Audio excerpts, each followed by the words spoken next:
Welcome to the Write the Damn Book Already podcast. My name is Elizabeth Lyons. I'm a 6-time author and book editor, and I help people write and publish powerful, thought-provoking, wildly entertaining books without any more overthinking, second-guessing, or overwhelm than absolutely necessary.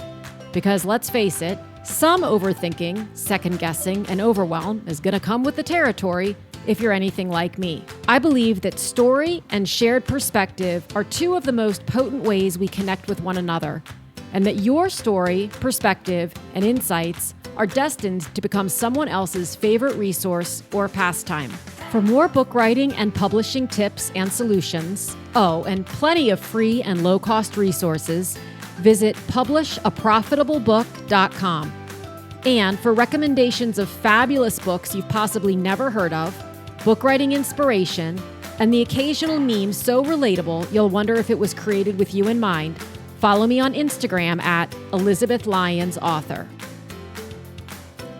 Hello, everybody, and welcome to this next episode of Write the Damn Book Already. I cannot even believe, truly, we are at episode 62. Many of you may not know, but this is my fourth podcast, the fourth podcast I've created. And typically I get to episode, I think in the last podcast I got to episode 53. And in the other two, I might have gotten to episode 7 or 8. And then I was like, I'm done with this for whatever reason. So this is momentous for me to be at episode 62. And I was thinking about it a second ago as I was getting everything set up in here. And just the fact that I remember looking at other people who had, and I still do today, frankly, hundreds, if not thousands of podcasts. And I think, how did they get there and how am I going to get there? And the answer is one episode at a time. When I was back doing episode 1 of this, I couldn't even imagine getting to episode 62. And every time I sit down to write a book, I can't imagine actually being on chapter 6. I guess it's a common theme with everything. We get there one episode, one word, one thought, one lesson at a time. But I do know that a lot of you are interested in starting your own podcast and probably overcomplicating it a little bit, much like we overcomplicate the publishing of a book, not the writing, but the publishing of a book. And so next month, November, my monthly workshop is going to be on that, how to start a podcast. I don't have all the details figured out yet, but having done this, again, 4 times now, my issue is not how to do it. My issue is staying consistent. Now, it's not anymore because I found my thing. I found the topic about which I want to stay consistent. But getting a podcast set up and operational and distributed and growing, sounding great, getting guests on, doing the editing, doing the uploading, all of those things are questions that, a lot of people have questions about that, and I certainly did. So next month, November, our workshop is going to tackle that.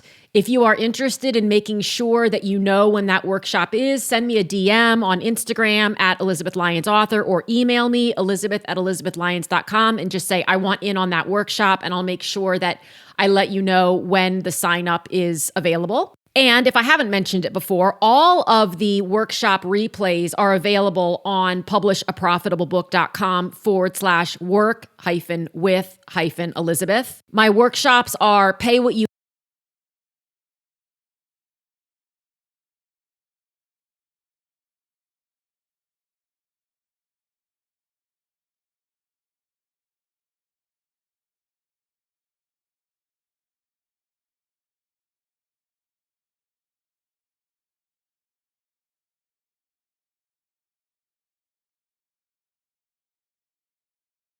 with Sam Garcia, nervous system regulation for authors with Rachel Friedman. Last month was audiobook production with Drew Linsalata. And we also did a great one with Mary Bell on creating irresistible pre-order packages, and maybe not even pre-order, but like swag packages that you can sell from your website, from social media, etc. All of those replays are available over on the Work With Me page of publishaprofitablebook.com.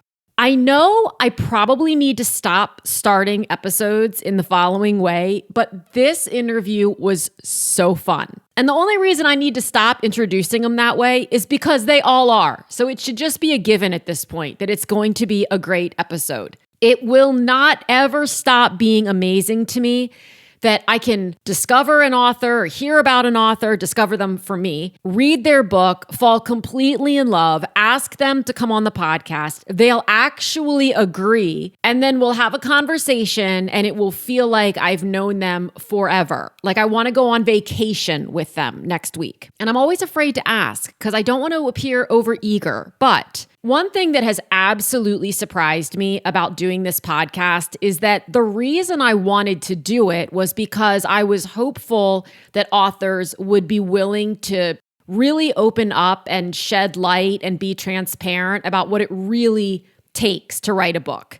The challenges that come with it, from the writing to the editing to the publishing to the marketing, the expectations that they had that weren't met, the things that happened that they didn't expect that were amazing. I really hoped for that. That was what I wanted most as a listener. And guests' willingness to be transparent and open and raw and real has exceeded all of my wildest expectations. Emma Gray is absolutely no exception. And there's even a piece at the end of the interview where I said, if you don't want to answer this question, I completely respect that and I'll cut it out of the interview. And then I asked the question and she completely answered with total forthrightness. Is that a word? Forthrightness? Well, it is now. So I have, of course, linked all of Emma's information in the show notes, her social media, where you can find her website, and of course, a link to The Last Love Note, which I tore through in 2 days. It's rare for me to tear through a book because I just don't read as fast as some people do. I like to savor the words, or maybe that's just what I tell myself and you, but I tore through this book. It was absolutely riveting. And now that I'm working on a novel of my own, I have infinitely more respect for fiction writers. It is not easy. And I don't know that I ever thought it was easy. But I guess a part of me kind of thought, well, you're making it all up and you're not necessarily touching hard parts of yourself, like tender aspects of yourself. So surely that's air quote easier than writing nonfiction or memoir. It's not. It's really, really not. I loved this conversation. I know you will as well. Let's just dive right in. I tore through this book. Oh, that's wonderful. Yeah, it's funny because when Diana, who's now like my new BFF at Zibby Books, because every time I get an email from Diana now, I get so excited. I just got one yesterday and I was like, yes, it's going to be another great one because I swear they just don't put out a bad book. When she reached out about The Last Love Note, I said, yes, send it along. I'd love to. I was very captured and intrigued by your bio and all of that. And when it arrived, I was admittedly in the middle of another book. So I sat it there and I thought, okay, I'll get to, but it just kept kind of beckoning me. The cover's so gorgeous and it's so simple and it's just everything about it. It just was beckoning me. So here's what I thought. I thought, you know what I'm going to do? I'm just going to read the prologue just so that I can kind of get a little sense of what it's all about. Emma, 5 hours later, I DM'd you on Instagram and said, okay, it's 2 hours past my bedtime and like my eyes are going to come out of my head, but I can't stop. And I finished it the next day. That's just so incredible to hear. I'm so, grateful to you for speaking to me, but also just for sharing that story because, as an author, you spend years writing a book like this, and this one in particular just came from such a personal place in my life. And, we don't get to hear about readers' experiences very often. So it's just so lovely to hear that. It's so encouraging. Well, I'm not that fast of a reader. I mean, it's interesting. I know, for as many books as I read, I wish I read faster. And I would, in some ways, I would like to develop the skill of being able to read more quickly. And in other ways, I don't want to because I really savor it. And I don't want to miss any of the nuances that are often subtle. And so I kind of take my time. But it was very difficult. I just could not. I kept turning pages. I think I skipped meals. So when you say you often don't hear about the reader's experience, what I'm so fascinated with is we often don't hear about the writer's experience. We hear that they're writing a book and then they wrote a book. And so often we think they did it in 5 minutes and it was super easy. And, how long did this book take you to write? I think it took in the end about 3 years to write. And so my backstory is that I lost my husband. The book is about, a midlife widow who is processing her husband's death while she's beginning to open her heart to someone new. And so the book was very cathartic for me to write. It was almost like my therapy. But I didn't start writing it till 3 years after Jeff had died. I, in fact, started writing it in the New York Public Library while I was there on a trip. I'm from Australia. Right. But I had been flown to America by Jeff's colleagues for a memorial conference in his honor. He was a military historian. And I had been in Jacksonville for that, and I'd really reached my lowest point. This was 8 months after he died. And then I'd never been to New York, and I thought he'd always wanted to take me. So I took myself to New York for 3 days, and I just remember thinking, this is a city that has experienced so much grief of its own, and look at how dazzling it is, and the future is bright here. And it made me think, well, maybe my future is also potentially bright. And I just had this sort of moment of hope that where it turned around for me, I guess, in that city. And I thought, well, now I'm here. I know I want to write a book. I know I want to write about grief. I think I should go to the New York Public Library reading room and just at least symbolically write something. And so I did that and took a photo of my laptop and thought, I'm sure I'll be back one day. I just had a feeling. And so for Zibby Owens, a New York publisher, to be now publishing the book, it's just this beautiful sort of round, what's it called? Full circle story. Right, right. But then I came back to Australia, and it was really another 2 years before I sat down and thought, right, I'm really going to start writing. Because at that time I was, of course, wrangling grief and wrangling my young family and just trying to pull ourselves through this. And then once I started, I couldn't stop. And I wrote the first draft of that book till all hours, till sort of 2 a.m, many nights in a row, in a completely unsustainable way. And it took about 5 weeks to get about 65,000 words on the page, which was sort of the skeleton draft of the story. But then after that, I think I'd written about 11 drafts before I even sent it to the publisher here in Australia. Penguin Random House has published it here.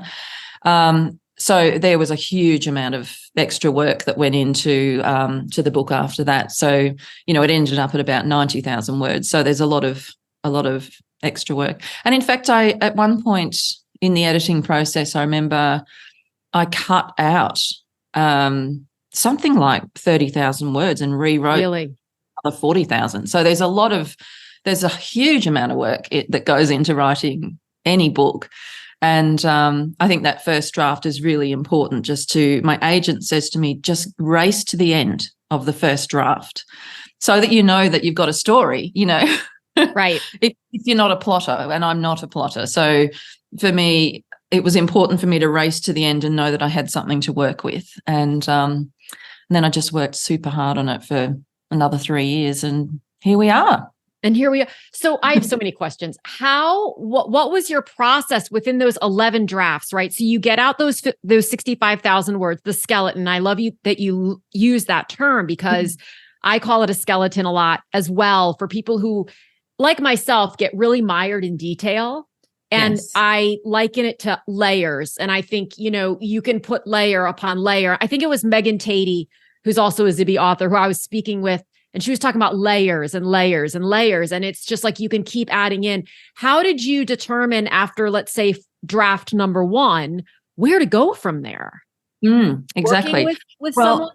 I feel like there is the story, and then there is the writing, and they are two separate things. And the story I mean, I tend not to talk about, I tend not to describe things and what people look like, all of that. I sort of just put a very basic description in at first, and that's one of the layers that I go back and do later. There's also the fact that because I don't plot, I don't know where it's going. I don't know what it is. There's a big secret in this book between her husband who has died and her new love interest. I planted the secret very early on and said that there was this big secret, but I didn't know what the secret was myself. Really? Until almost the moment when she discovered it. And that sort of keeps me going during the writing process, to have these surprises along the way. Mm-hmm. That's why they call it discovery writing, I think. And so once you have got that draft and you've revealed the secret to yourself and to your reader, then you have to sort of go back and think, well, does it all make sense leading up to that now? And do you need to plan things now earlier on that will lead you in that direction, or sort of make it less obvious, as the case may be? So, there's just so many different steps that I think you take. One thing too is that I had, because again, that without the plotting, I did reach a point in the story where, looking back on it with editorial help from Penguin, I realised there were 2 or 3 chapters that really didn't propel the story forward at all at that point. So she said, we really don't need these scenes. So I simply cut, a huge part of the words. And you've just got to get bold with that. I was just going to ask you, how did you sort of deal with that, right? How did you receive it and make peace with it? Because that's so hard for so many people. Oh, totally. And it is something that you have to just trust. I always think I'm a writer, but I'm not an editor. And so I have to trust the professional opinion of other people. And if there's something that's going to slow the book down or, trip people up or turn people off, I don't want it in there. I'd rather hear that from an editor than read it on Goodreads, It's you might read it on Goodreads too, but at least if you haven't heard it from your editor, you can maybe feel a little, yes. That's exactly right.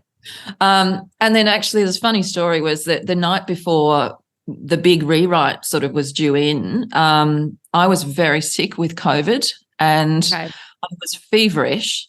And my agent still talks about how she hasn't quite recovered from my announcement on Facebook that I think I'm just going to restructure the whole book. So I completely picked up big parts of the book and shifted them, thinking, oh, it's okay. I will read it again tomorrow morning before I send it in to Penguin, and I'll just check that it all flows. But I woke up too sick to do that, so I just sent it off. And it was sort of this moment of wild last-minute inspiration that sort of worked. So okay, and this could not be more perfect, because that is literally the first question. And I love these conversations because so often I don't even ever have to refer to my list. Like I have it there just in case, but I love that the conversation goes where it goes. And I love even more when the conversation circles back to my list of questions. So one thing that this book does masterfully, and I don't know that I would ever be brave enough to try this. The only reason I feel confident that it's hard is because I've read other books, not to be named, that have tried this and not done it very well. And I've been like whiplash central. You go back and forth in time many, many times over the course of this, and it's brilliant. Like I had no problem whatsoever tracking where I was, where we were, where we had come from, where the character, what, none of it. Is that what you're referring to when you say you move things? Yeah, I'd already been doing that, but I did it again. I just sort of did it. I don't know. I can't remember exactly because I was so delirious. I can't even remember what exactly I did. Right. But I did.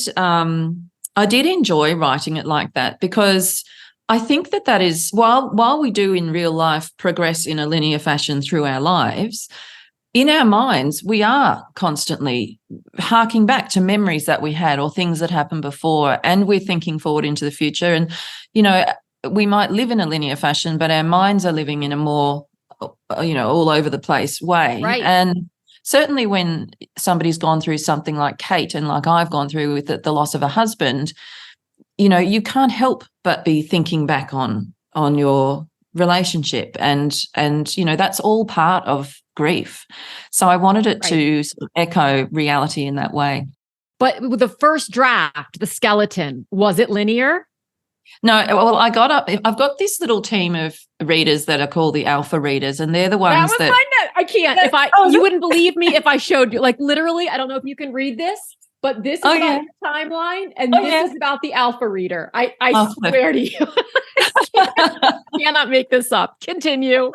Well, they are crucial. So this is my little band of friends who their job is not to offer constructive criticism. It is to help me get through the first draft. Yes. So it's just all positive. Unless there's something so dire in that first draft that they need to stop me, they're just to say, I love it, keep going, and then you do have the beta readers that you ask to give you helpful criticism.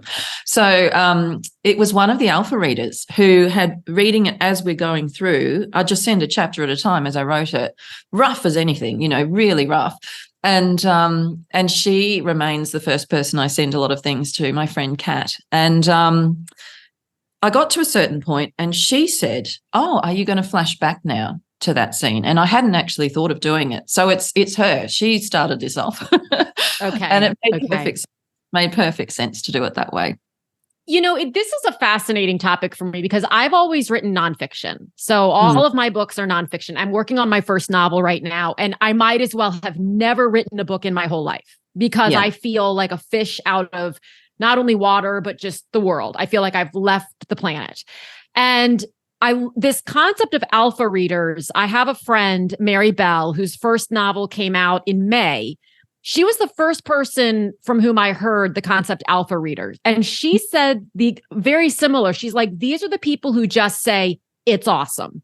I love it. Keep going. Mm-hmm. And so right now I have a friend who I've tasked with being the alpha and the beta. And her name's Neely Alexander. Her first book came out with Harper a few months ago. Second one comes out in March. And when I need her to just say, she even texted me this morning and said, "I'm so proud of you for gutting this thing out." And I said, I am gutting this thing out. And then I said, I need notes. Like I need some feedback. And I think it's something that the outside world, if you will, and even new authors don't realize that authors, it's a tool for us. I don't know that I realized that in the fiction realm.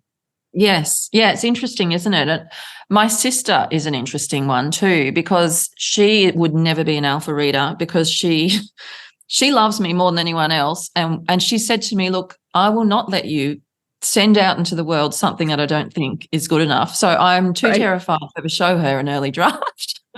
Yeah, picking those people is kind of critical. But I will show her before I send it out. And I remember when I did show her this book, she said nothing while she was reading it because she's very, thoughtful and quiet. And she read the whole thing. And then she said, "That's the best thing you've ever written." And the relief, I can't tell you the relief. It was just such a beautiful moment between us as well. Because of course she had been there through everything that our family had been through as well. So she knew just how personal the story was. And so that was hugely encouraging. And then I thought, okay, if she likes it, then I can show somebody else, put it out for the world. So this is your debut novel, right? It's my debut adult novel. I've got a couple of teenage novels that I wrote previously, but then it's an entirely different audience and feels like a big step up. It feels more visible, I guess. The market is larger, in adult fiction, so you feel a bit more vulnerable, but it's very exciting. Can we talk about the prologue for a moment? Not what's in the prologue, but the concept of prologue. We hear so many different things from agents and editors alike at traditional houses and not. People have very strong opinions on whether or not a prologue works or doesn't work. Now, in my opinion, yours works very, very well. But what was your thought process in terms of, do I want that? Why do I want that? How did that all how was that decision made? Editorially. So originally I didn't have a prologue. I started with the very chaotic grenade scene, which opens the book, which is, by the way, based on something that happened in real life here. Okay. That's we had this very crazy sort of experience where my little boy wandered out with an actual grenade in his hand that was a souvenir my husband had obviously picked up on one of his battlefield tours as a military historian.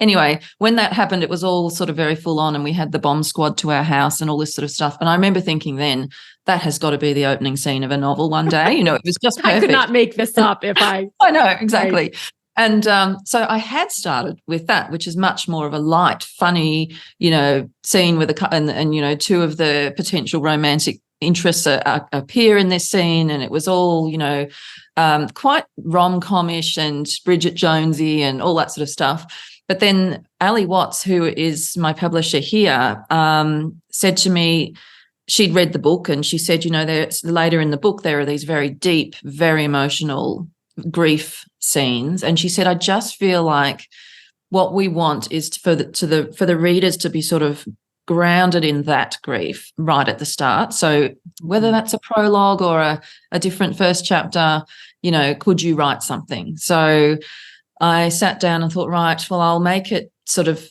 2 years before the start of chapter 1. I'll make it when her husband first died, and I'll set it in a supermarket, because anyone who's ever lost anyone will know that going to a supermarket is one of the most difficult things you can ever do. You are surrounded by the things that your partner or your person will never need again. You tend to run into neighbours, friends of friends, colleagues from work, just people going about their normal life. And I just thought, that's where I want to set this. And you can put so much into a scene like that, things that are going through your mind, various different aspects of the grief. So I think it works really well. And then we move to this chaotic scene. There's an early indication of the type of book you've picked up, in that it's going to have some real depth to it, but it's going to have lightness and humor and all of that as well.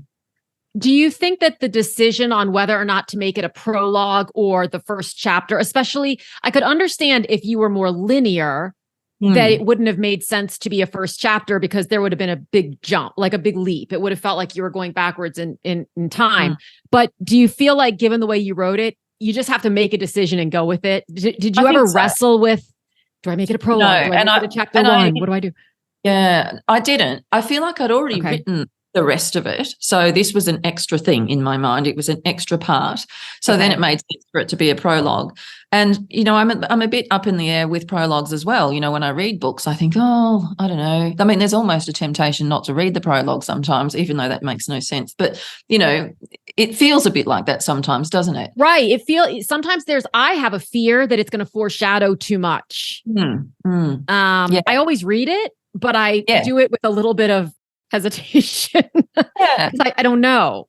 Well, this prologue has turned out to be so powerful that it's the thing that people have sometimes published in articles on its own.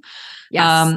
The thing that I often will read at book events, I'll read part of it aloud, and there's not a dry eye in the house, including my own. And so it has turned into this a really important part of the whole book, actually. And you're not the first person who has told me that they picked it up and thought, I'll just read the prologue and then see, And so I think in this case, it has worked. Yeah, I just couldn't stop. And then, not to go into detail on it, because I certainly don't want to give anything away, but the grenade scene that you referenced a moment ago is done so well. I mean, I still can see it.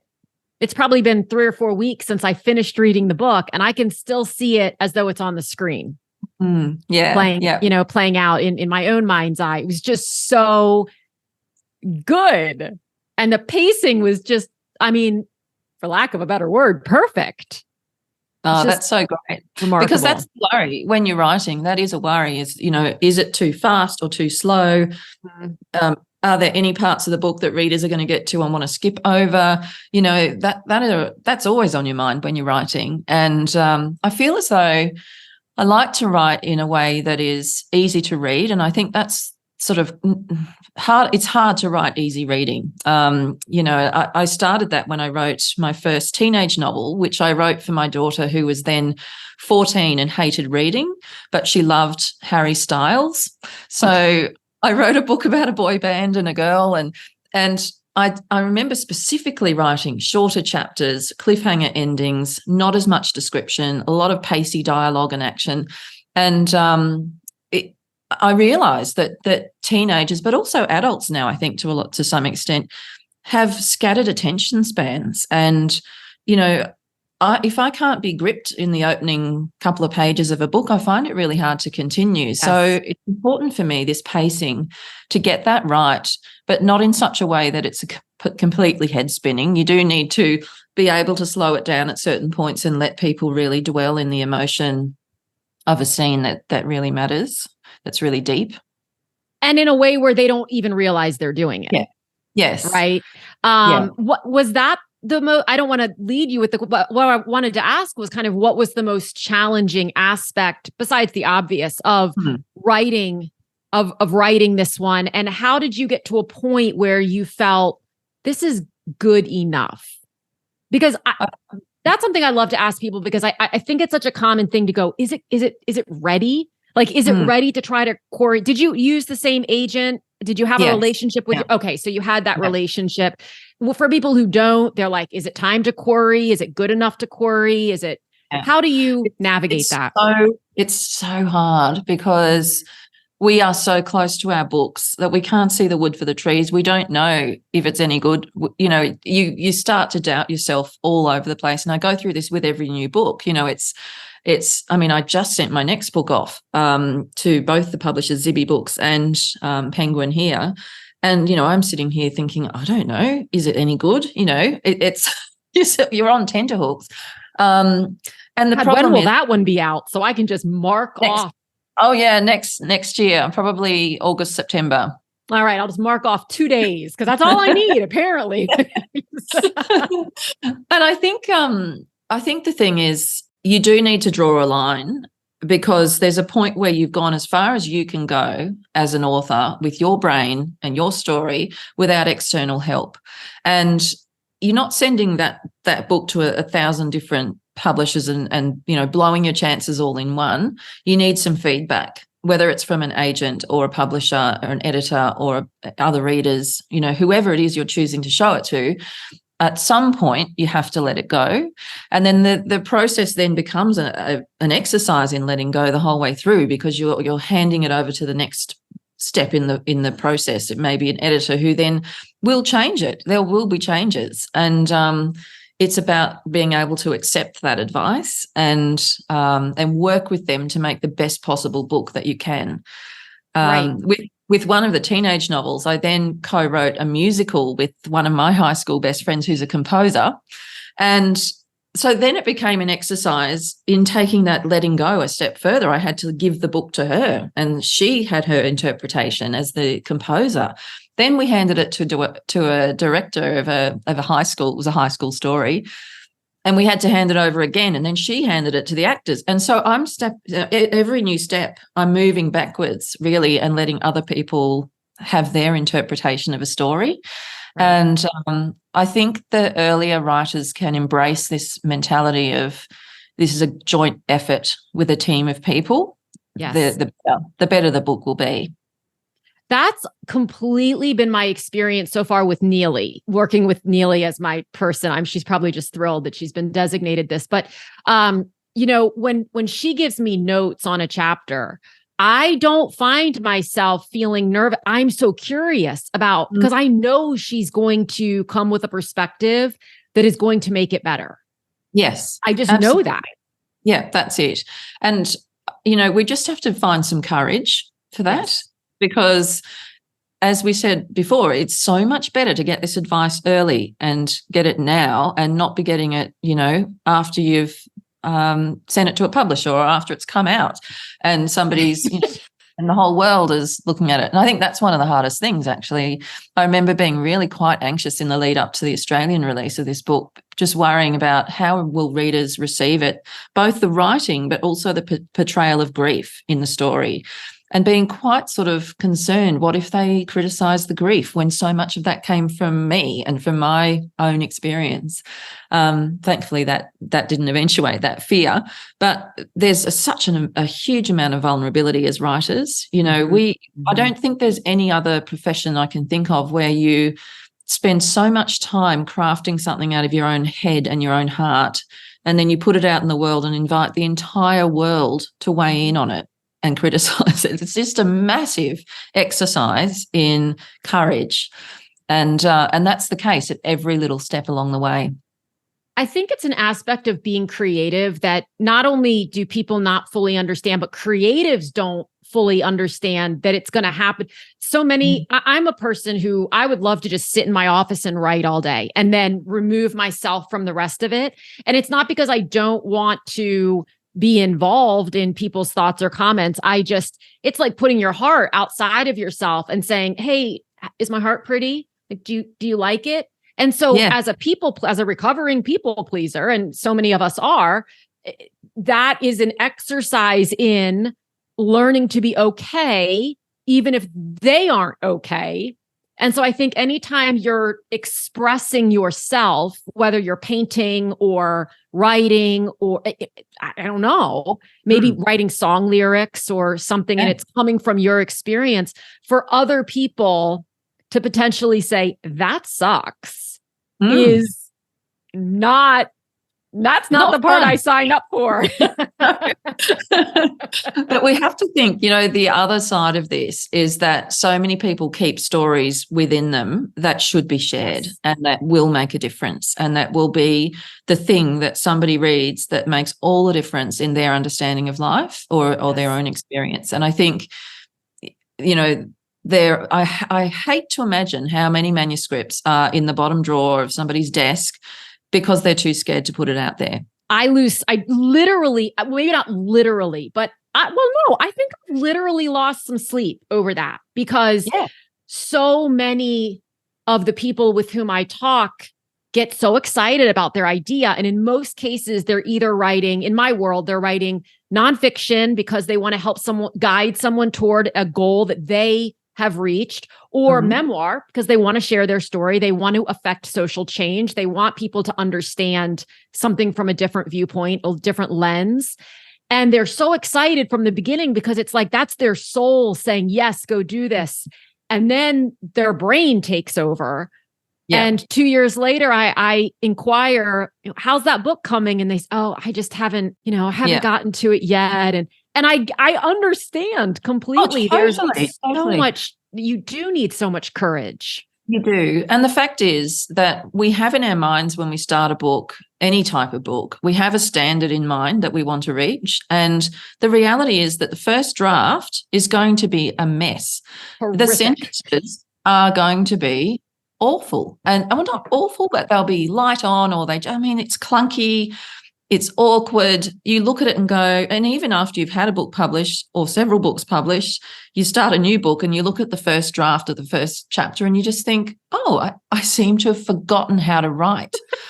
And you forget that you are comparing what you've just starting with something that's been through several rounds of editing with experts, proofreading, polishing, several years worth of work. And here's your thing that you wrote 2 hours ago. Yep. And you're thinking, I'm hopeless. But you're not. And this is where I love my agent's advice, where she says, just race to the end of that first draft, get the words on the page, and then the rewriting is the writing. And that's where the magic happens. It's like my friend Jessica Fine's book, Breathtaking, which is a memoir, comes out in 2024. And I will never forget this. I asked her, how did you summon the courage to write about some of these things that were challenging? And she said, quickly and poorly.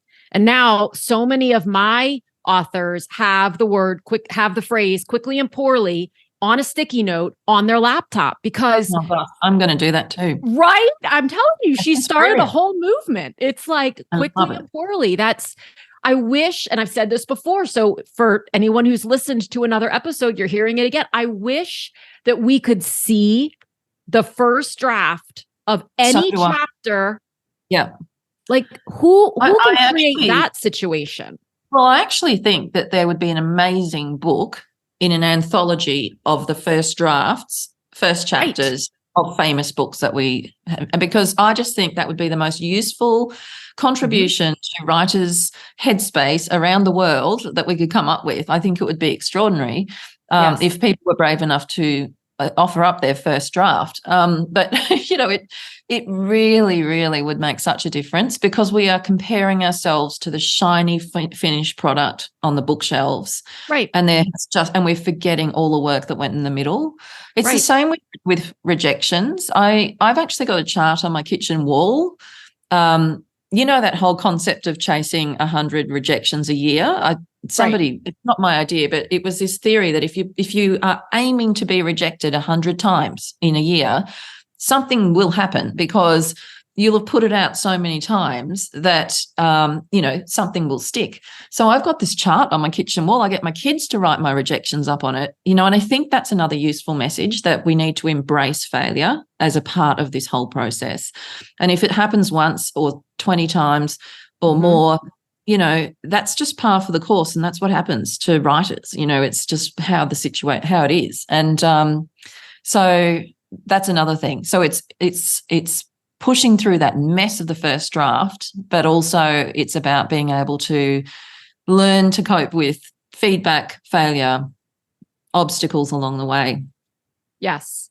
Well, and I just think that when people are focused on getting the one yes, then they don't, their expectations don't allow for the 99 no's. That's it. Exactly. Right. Yeah. And so if you set yourself up not to expect rejection, it's not that, but to be okay with it and just think, well, there's one more, for every, like, if you think of it in terms of, I have to get rejected 100 times before I'm going to get, which is of course not necessarily the case, but if you think of it that way, then every rejection is a step closer. Toward, right? Yeah. My teenage novel was rejected by HarperCollins. It went to acquisition. Everyone at the meeting loved it, but one person was away that day, and they were the marketing person. And so they had to run it by that person the next day and we'll be right.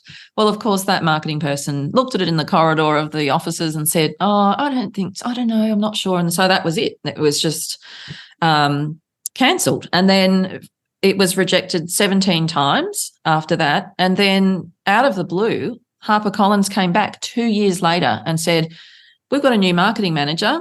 We've just taken it through acquisitions and here's a 2-book deal. And so you have to try and remember, and that's the same publisher rejecting and accepting. Right. It's people, personalities, what else they've got on their list, whether it's too similar to something they have, whether it's too different from everything else they've got. There's just so many factors that could be in there. And I think, take on board feedback and criticism and all of that, particularly if there's a few people saying similar things, and improve what you've got before you have another shot. But just take heart and remember, often it's not you or your book that's the problem. It's just not the time. Yes. Yeah, I do have a question. And if you don't want to answer this is completely fine. It's an industry question. And I'm wondering if listeners might have this too. So when Penguin is your publisher in Australia, that's not an automatic that they would buy it in the US. So is it very market specific, where maybe a publisher says, look, we think this will do well in Australia, but not necessarily in the States?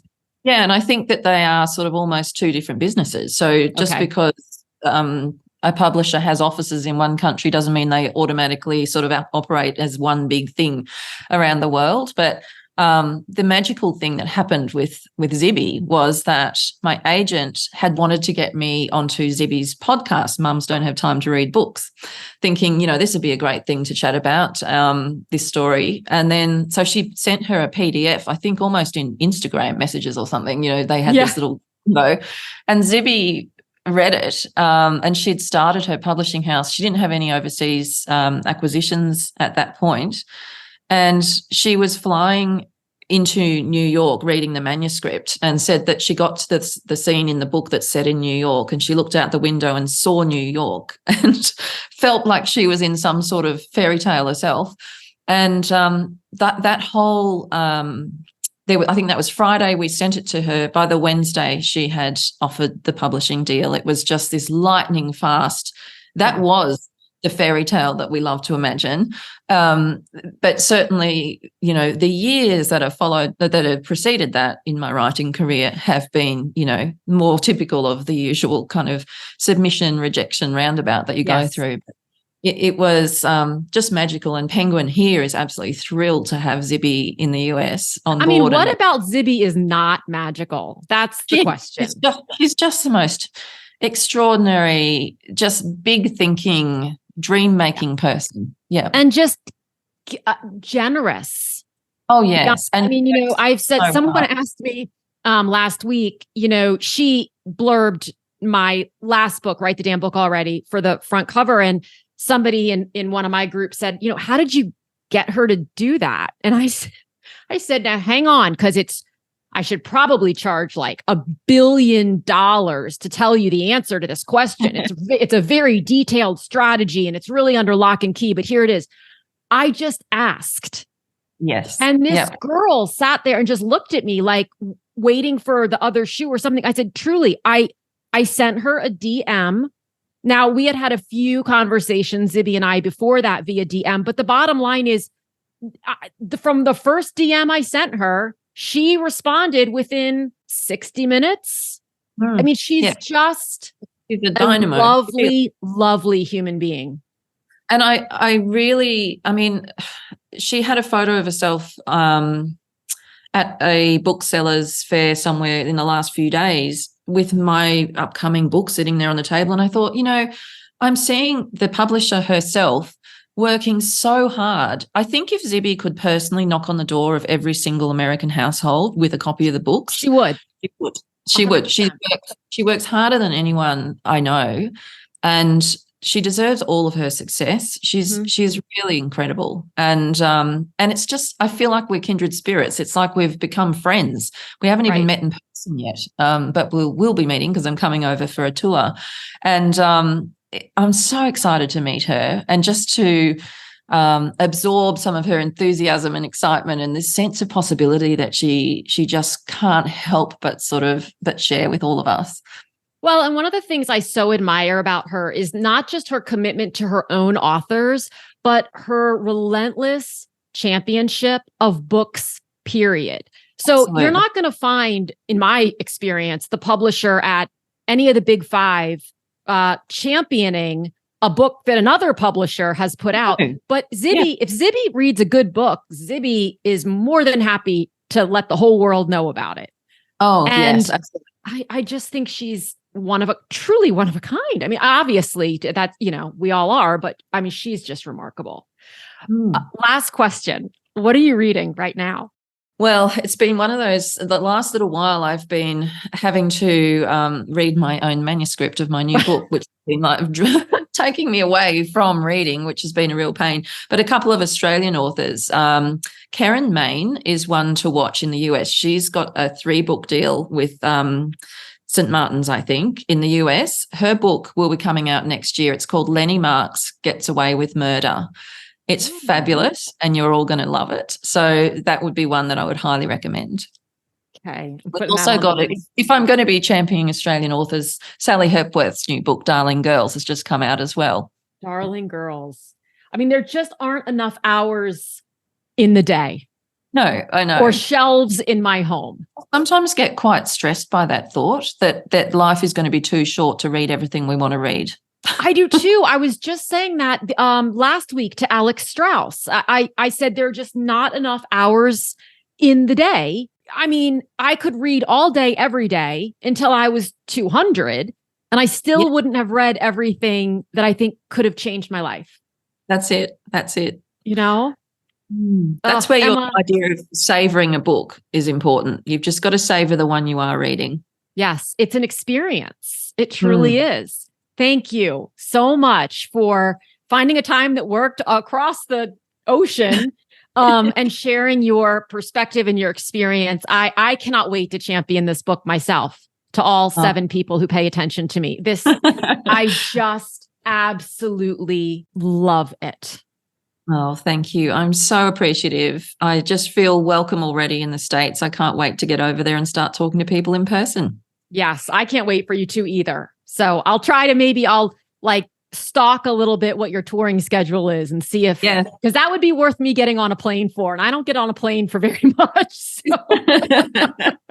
Well, I think that'll all be up on Zibby's website, zibbymedia.com. So have a look there. Yeah. And I'm going to put all of your links below so that everyone can find you and follow you and become as obsessed with you in a positive way as I am. Oh, thank you. That's Thank you, Emma. Thank you. Thank you so much for tuning in. If you enjoyed this episode, this is your friendly reminder to follow or subscribe, leave a quick review, and share it with someone you know has a great story or message, but isn't sure what to do next. Also, remember to check out publishaprofitablebook.com for book writing resources and tips, and to see all the ways we can work together to get your book out into the world. Again, thanks so much for listening, and I'll talk with you again soon.